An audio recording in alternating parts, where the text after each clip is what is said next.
I, nearly adult male, will be coming into a large amount of money when I turn 18. This is money that my mom, who died when I was 7, and my maternal grandparents accumulated for me since I was born. I won't say the exact amount, but it's between $500,000 and $1 million. The reason it's that much is that my grandparents ran a successful business for many years, and they sold it 18 months ago, and all the money from that sale went to me. They kept none of it.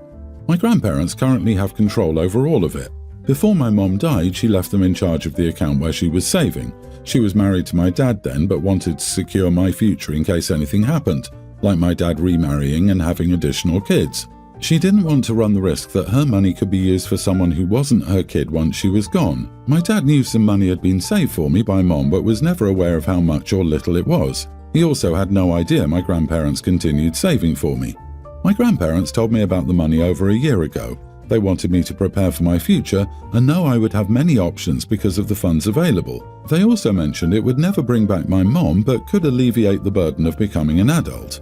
So here's the deal. My dad did remarry. He has a stepdaughter, teen, and a son, kindergartner, with his current wife. They're not wealthy, and my dad's wife has prepared her daughters to try and work hard for scholarships and financial aid to get into college because she wants to study to become a lawyer, I think. My dad had similar conversations with me and had sat me down a few times since I learned of the money's existence to determine our plans. Eventually, I told him it wouldn't be a big concern, and I told him about the money. He was like, "What the heck?" And then he told his wife, and they apparently went what the heck together and told me I could be gracious and split the money when I get it between the three of us and give the other two a chance of having a decent helping hand with college. I told them I would not share it because it was created by my family, not theirs. Dad's wife argued that it would be incredibly selfish to take such a large amount of money and blow it all on myself when I have two siblings who could benefit in major ways. My dad told me that even giving some of it to them, not a full split, but some money I have left at the end, would be amazing and help my family out a lot. I told him I wasn't going to. They are so not happy with me. They told me that being selfish with this is not a good way to be. My dad is also angry that he continued saving for me and dividing things equally between us when I have so much I'll have access to in a few months. Am I the idiot? Not the idiot. You aren't blowing your money. He seems to think that this money would be wasted if it's not spent on your stepsister and half-brother, and your brother is 5. Plenty of time for his parents to save for him. Their reaction is exactly why your mom set it up the way she did. She knew your dad well enough to know the money would not be yours and used for children that are not hers. OP, not only did your mom know that your father would use her money to provide for kids with no connection to her, but she and your grandparents all knew that if your father knew about the money, he would use it as an excuse to not provide for you like he's supposed to, and look at what he said. My dad is also angry that he continued saving for me and dividing things equally between the three of us when I have so much I'll have access to in a few months. I'm curious if your father is going to ask for his contribution back or if he kept it separate. Then it's already gone and given to your step and half siblings. I tell your dad, thanks for proving mum right, on your way out the door and go low contact. Let them reach out to you and never hand over money. I disagree. I don't think it's unreasonable for the dad to redistribute whatever he saved for OP, since that's money the dad actually earned and has a right to redistribute. He housed, fed and raised OP all his life, so far as any parent should. That's definitely some contribution to his future. If I hit the lottery for $750,000 after tax as a teen, I'd be horrified if my parents tried to pay for my college. Their savings should pay for my sibling, who had maybe $8,000 saved from working in high school. Equal is not always equitable. My 44 female daughter, 25, is getting married to her girlfriend, 27, later this year. I've always dreamed of walking her down the aisle. My husband passed when she was a child. She enjoyed discussing a future wedding and playing bride as a child, picking flowers, colors, and venues. She loved watching my wedding videos and seeing me and her father getting married. It was important in our bonding. When she was 13, I promised her my wedding dress. However, her clothing style is much more manly. She began refusing to wear dresses or skirts in her late teens, even demanding that her school allow her to wear trousers. It was difficult convincing her to wear dresses to formal events. She's gone through phases of wanting short hair, wanting to be a boy, and getting tattoos. I've always supported this, even when she met and proposed to her girlfriend. I've encouraged her as much as I can. I'm contributing significantly to the wedding. I recently called and asked her when she wanted me to bring over the dress, as it would likely need slight alterations. She dropped the bombshell on me that she wanted to wear a suit and have my wedding dress altered to remove the skirt portion so that the bodice could be worn with trousers. At first, I agreed but dragged my feet bringing the dress over. After a few weeks, I changed my mind and told her the dress was important to me and I didn't want her to ruin it. I promised her the dress because I thought she'd wear it as a dress and she'd only get to wear it if it was a dress. I offered that her girlfriend could wear it as a dress instead, but my daughter said that would still be ruining it. Her girlfriend is a much larger woman than me, so it would need more altering, and has since not been answering my messages except with saying that the dress would be a connection to her dad, so she's disappointed not to have it. I offered to go dress shopping with her for a replacement, but apparently some of our family think I'm stopping her from having the dress because I disagree with her being masculine. Am I the idiot for telling her she can have it as a dress or not have it at all? I may be the idiot because I promised it to her, but that was when she was very young and before I knew she wanted to change it. Not the idiot. You offered to lend or let her use your dress, not tear it apart in a way that destroys it forever. This dress is yours, with living, breathing memories attached to it. If it cannot be returned to you in its original state, then no, you are not the idiot for changing your mind about this. You might need to ask a professional seamstress about what is possible. I'm sure you have other possessions that belong to her dad and she may be able to incorporate one of them, or recreate your bouquet, cake or something similar, if that connection is what she's seeking. I'm torn on stuff like this because a dress sitting in a closet for years, although a lovely memory, is just a waste. And I currently have mine hanging in my closet because I can't bring myself to get rid of it either. If OP's daughter doesn't use the dress, it's not likely that any grandchildren will use it either. It isn't an heirloom. To be fair, most 80s wedding dresses were made with acetate plastic. It's not exactly high quality, the last forever type of vintage. I fully get OP and I think it's their dress and their right to keep it intact, especially since they lost their husband and it's a memory of a happy day. But she needs to explain that to the daughter. She did explain those memories and sentimentality to the daughter. The daughter is still angry. OP, you are right. There is a difference between a dress and a length of cloth. You promised her your dress, not a piece of fabric that can be molded into something else. By the way, do you still have her father's suit?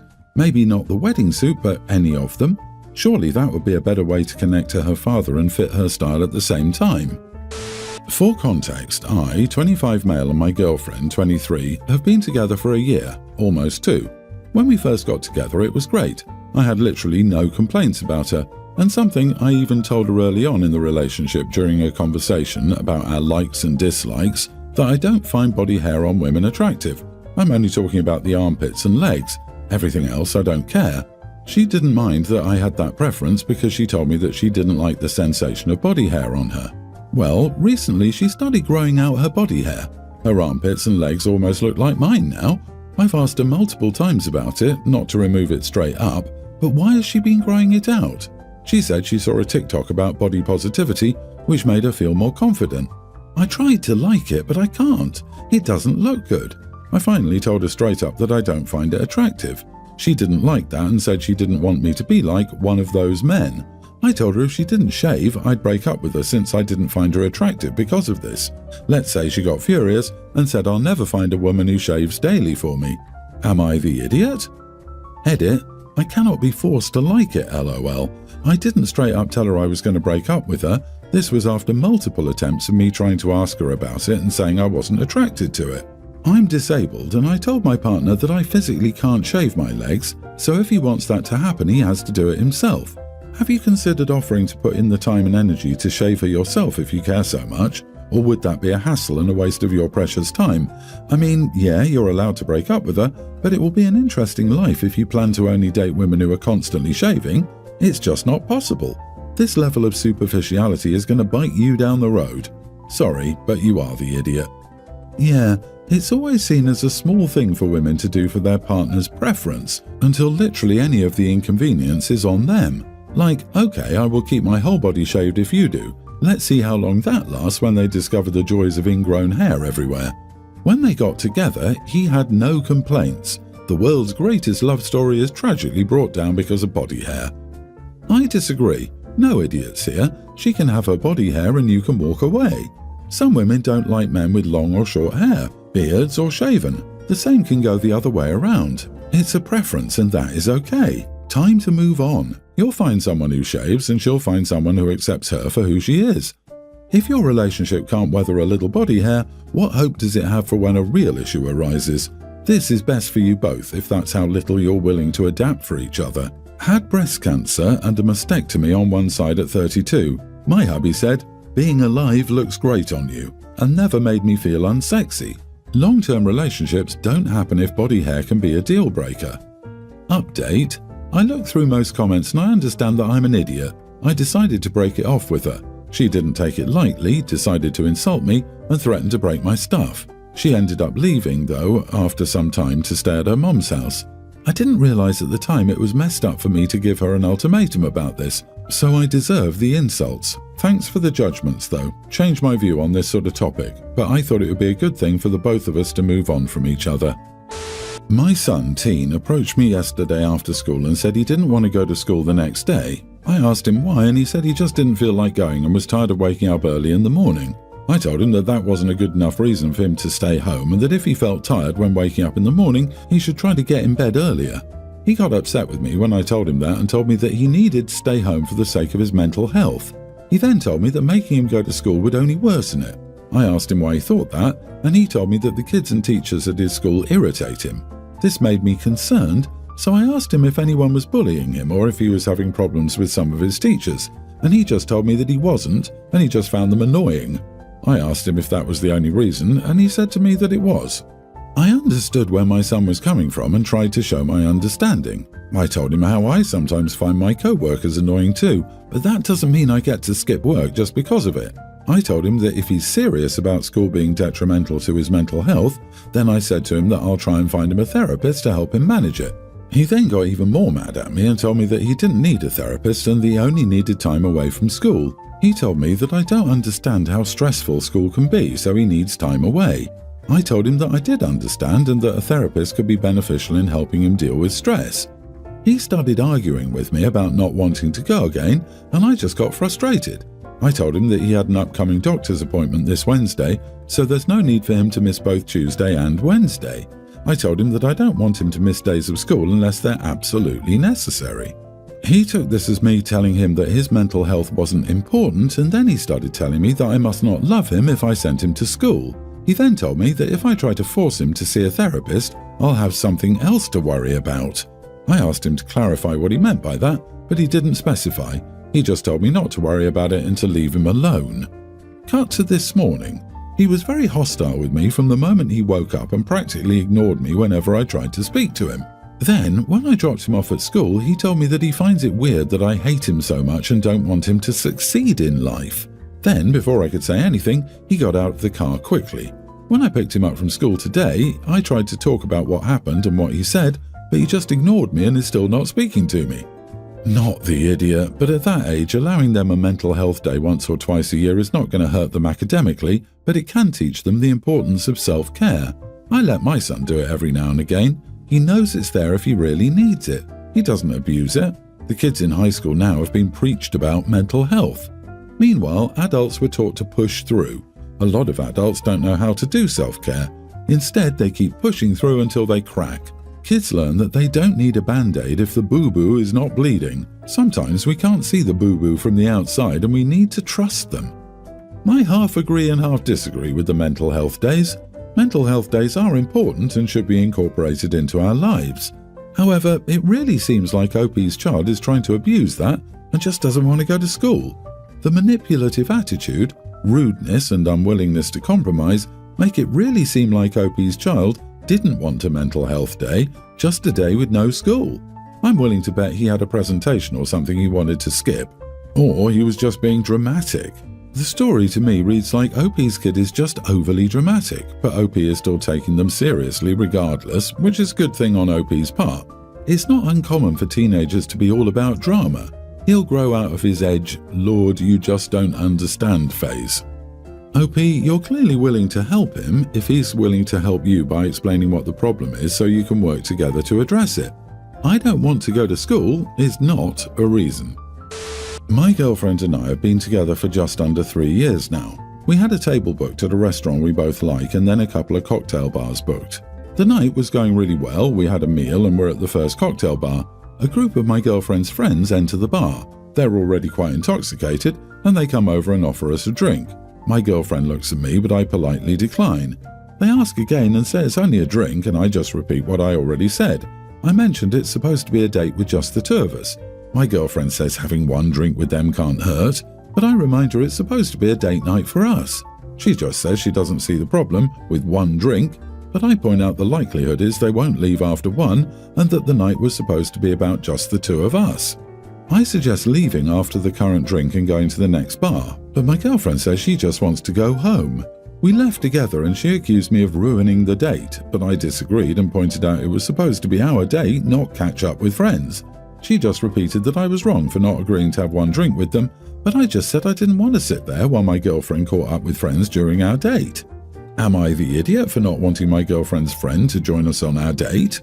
Not the idiot. With the correct terminology, we call this a lose-lose situation for you. Either you decline to drink with her friends and she's mad because you said no to drinking with her friends, or you accept drinking with her friends, which will 100% result in more than one drink, maybe spending the whole night with her friends, which is totally not the idea of a date. If your girlfriend thinks it's okay for her friends to crash your date, then maybe she's not the right person, but this is just my opinion. There was an easy compromise, having one drink with her friends and then leaving to go to the other bar. OP, you are the idiot. You dismissed what she wanted to do, have one drink with her friends, and most likely embarrassed her. How would you feel if the situation was reversed? You could have had just that one drink and then moved on to the next bar. Very controlling of you. Right, except she probably told them where she would be so they could all meet up. This girl's friends have no manners, and the girlfriend herself seems not to understand the purpose of a date. It's a date. They're on a date. If I found a friend of mine casually in a restaurant or bar and they told me they were on a date, I wouldn't push to have a drink with them. It's incredibly impolite.